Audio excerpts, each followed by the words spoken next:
Hello and welcome to Raju Notes channel, your pit stop for weekly current affairs updates. The updates tailor-made for students taking all kinds of competitive exams like UPSC, civils, defense and placement interviews. Please subscribe to the channel and stay updated every Sunday.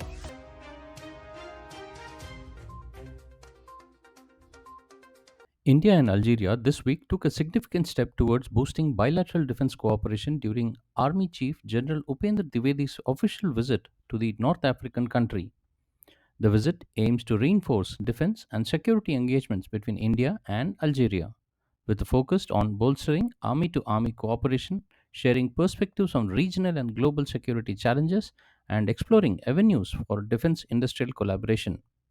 The army chief, who is on a 4-day official visit to Algeria from August 25th to 28th, will hold meetings with top Algerian defense officials.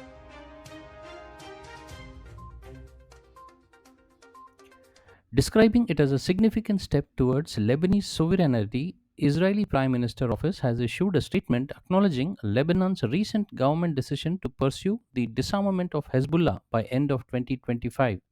The statement comes in a wake of Lebanon's Council of Ministers approving a US plan to ensure that the possession of weapons is restricted solely to the state, with Lebanese Prime Minister Nawaf Salam announcing the army would develop and implement the plan by end of this year. The Lebanese government's decision follows months of US pressure after Israeli military campaign in Lebanon resulted in significant casualties.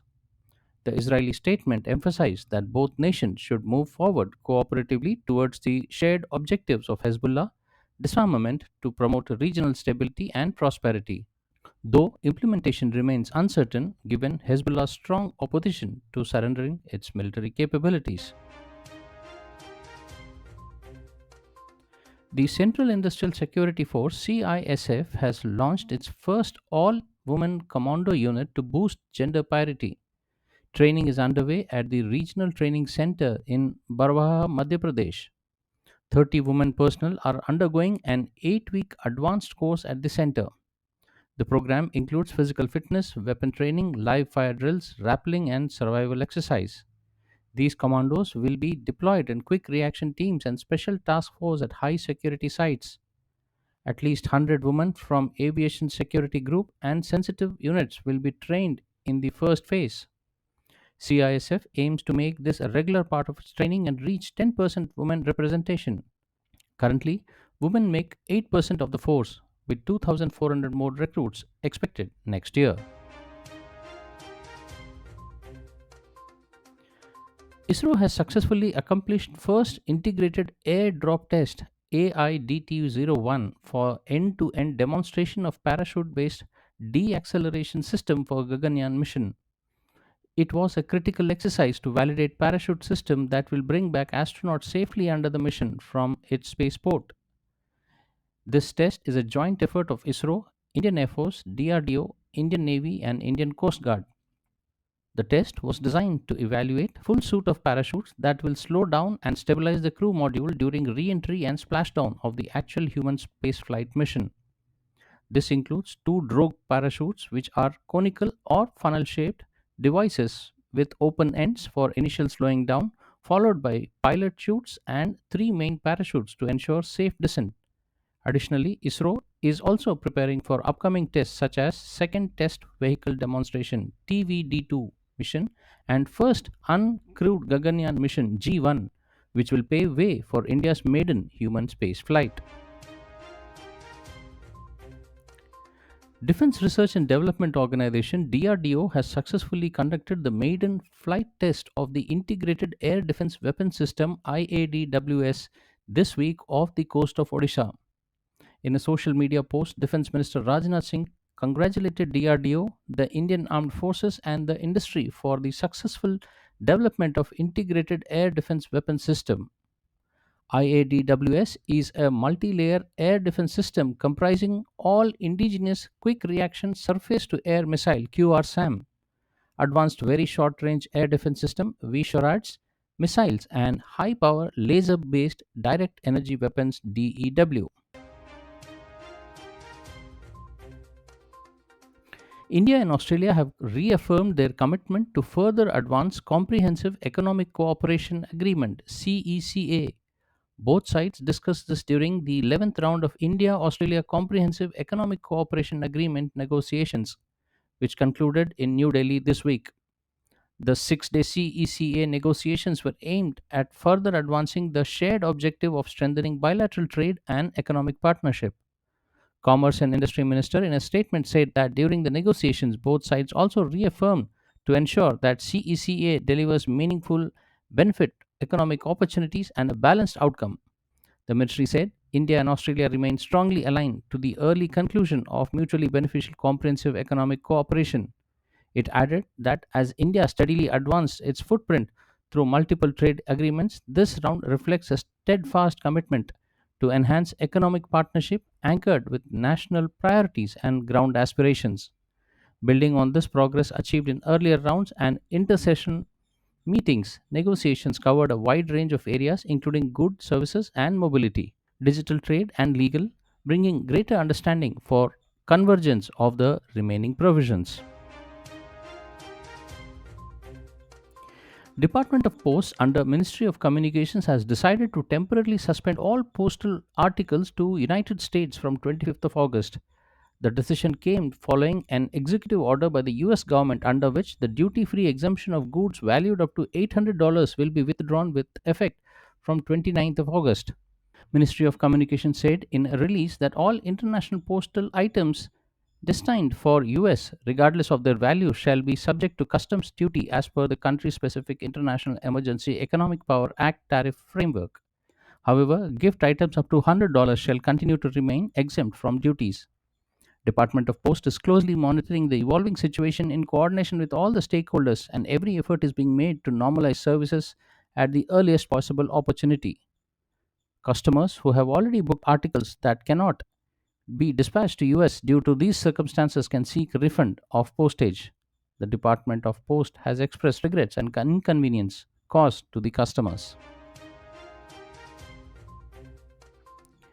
External Affairs Minister Dr. S. Jaishankar has said that negotiations between India US trade are still going on. He said that the government is committed to defend the interests of farmers and small producers of the country. Addressing the Economic Times World Leaders Forum 2025 in New Delhi, the minister said India is clear about its red lines in negotiation with United States and will make decisions on its national interests.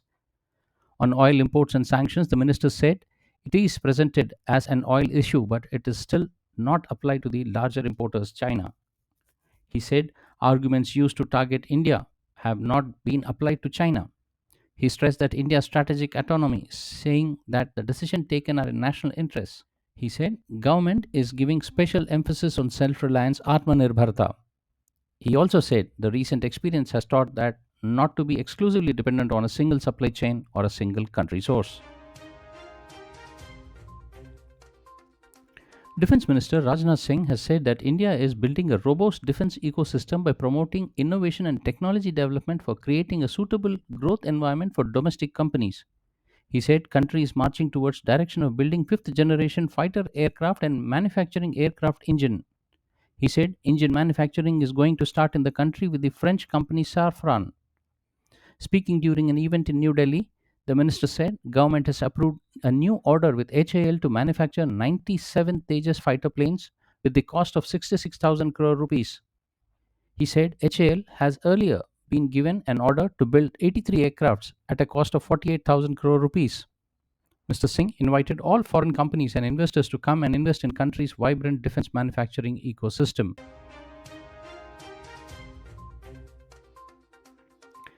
National Highway Authorities of India (NHAI) has launched a project Aarohan to support the education aspirations of toll plaza employees. The Ministry of Road Transport and Highways said that the initiative aims to remove financial barriers and provide equal access to quality education of students from economically weaker sections.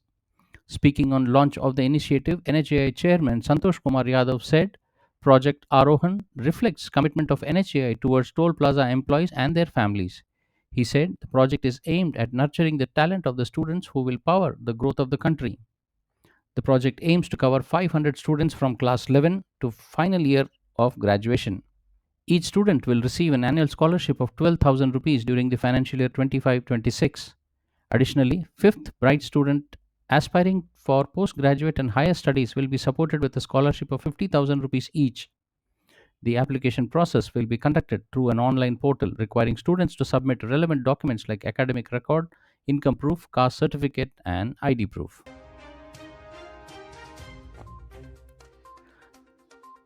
The seventh round of Foreign Office consultations between India and Kuwait was held in New Delhi this week. During the meeting, both sides undertook a comprehensive review of bilateral relations and exchanged views on regional and international issues of mutual interest. Both sides discussed the various ongoing initiatives and avenues to further deepen strategic partnership in various spheres, including political trade, investment, defense, energy, culture, and people to people ties. According to the Ministry of External Affairs, bilateral trade between India and Kuwait stands at 10 billion US dollars per annum. Prime Minister Narendra Modi flagged off a made in India battery electric vehicle BEVS e-Vitara from Hassanpur in Gujarat this week. The vehicle will be exported to over 100 countries, including key markets like Europe and Japan. Prime Minister, who was on a 2-day visit to Gujarat, took a tour to the exhibition at Suzuki Motors plant at Hansalpur in Ahmedabad. Taking a giant leap towards self reliance in clean energy, the Prime Minister also launched the next phase of India battery ecosystem with the start of local production of hybrid battery electrodes at Hansalpur based TDS lithium ion battery plant. The plant is a joint venture of Toshiba, Denso, and Suzuki, which will boost domestic manufacturing and clean energy innovation. More than 80% of the battery value is now being manufactured within India. This green energy plant will also boost India's green manufacturing footprint. The Union Cabinet this week approved the restructuring of Prime Minister's Street Vendors Atmanirbhar Nidhi, that is PM SVANidhi scheme.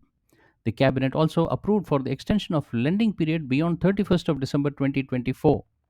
The lending period has now been extended until 31st of March 2030. The total outlay of the scheme is 7,332 crore rupees.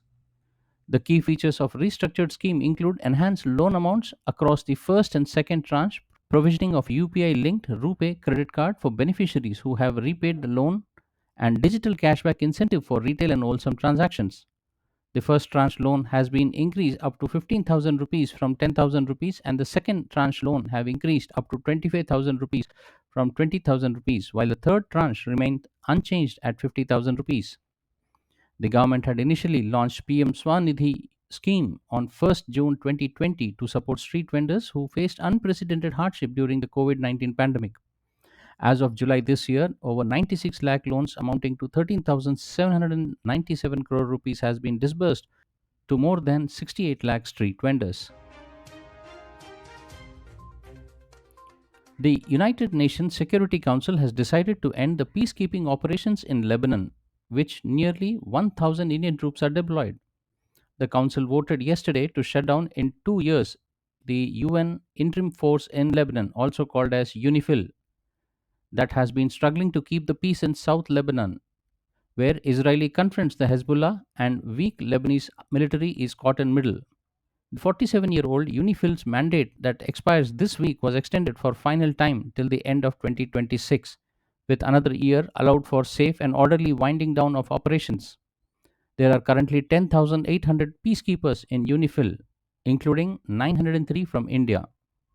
UNIFIL was created by the Council in 1978 with a mandate to monitor the withdrawal of Israeli forces from southern Lebanon and to help Lebanese government re-establish its authority in the area.